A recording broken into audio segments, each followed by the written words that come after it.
Բարև բոլորին, այսօր պատրաստելու ենք մեզ բոլորիս հայտնի սինաբոններն, բայց դարչինի փոխարեն օգտագործում ենք առատ կակաո, ինչը դրանց տալիս է նուրբ շոկոլադե համ։ Եթե դեռ բաժանորդագրված չեք, խնդրում եմ սեղմեք բաժանորդագրվելու կոճակը։ Տաք կաթին ավելացնում ենք ընդհանուր շաքարավազից 1 գդալ և դրոժը։ Խառնում ենք, թողնում ենք մի կողմ։ Երբ տեսնում ենք, որ բարձրացել է գեղեցիկ գլխարկի պես, նշանակում է պատրաստ է։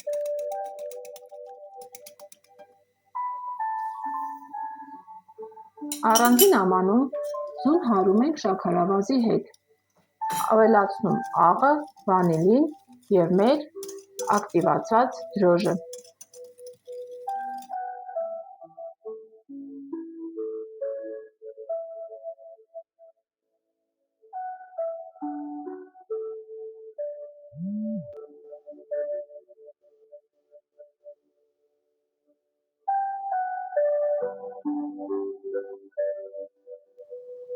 Նախապես ալյուրը մաղում ենք։ Ալյուրը աստիճանաբար ավելացնում ենք մեր զանգվածին։ Մեզ պետք է 500-ից 550 գրամ ալյուր։ Հիշեք, ալյուրը շատ չպետք է լինի, որպեսզի սինաբոնները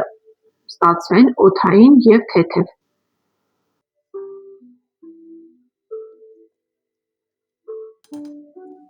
Ալյուրի ընդհանուր քանակից 1/2 մասը ավելացնելուց հետո խառնում ենք հալած կարագը։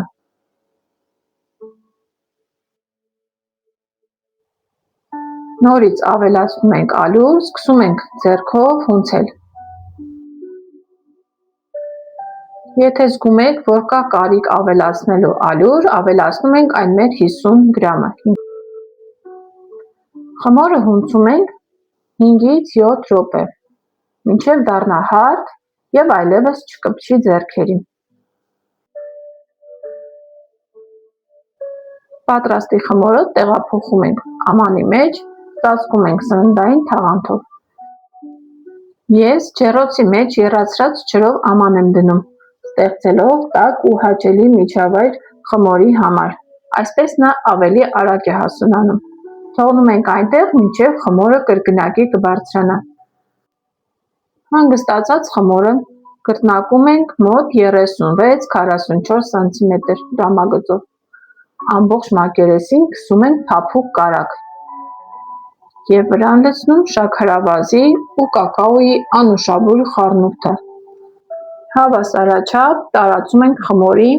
ամբողջ մակերեսով։ Փաթաթում ենք ռուլետի պես։ Աշխատեք այն շատ ձիգ չփաթաթել, որպեսզի եփվելու ընթացքում գլխարկներ չստացվեն սինաբոնների վրա։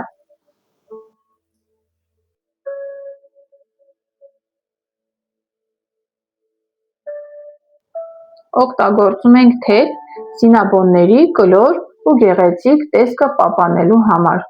Նշում ենք 2 սմ հաստությամբ կտորներ և թելի օգնությամբ կտրում։ Այս չափաբաժնից մենք ստանում ենք 12 սինաբոններ։ Դնում ենք ամանի մեջ, ծածկում ենք թաղանթով, թողնում ենք 20 րոպե հանգստանա, այնուհետև տեղափոխում ենք նախապես տաքացրած 170 աստիճան ջեռոց, թխում ենք 20-ից 25 րոպե։ Եվ ահա, մեր գեղեցիկ, փափուկ և համեղ շոկոլադե սինաբոնները պատրաստ են։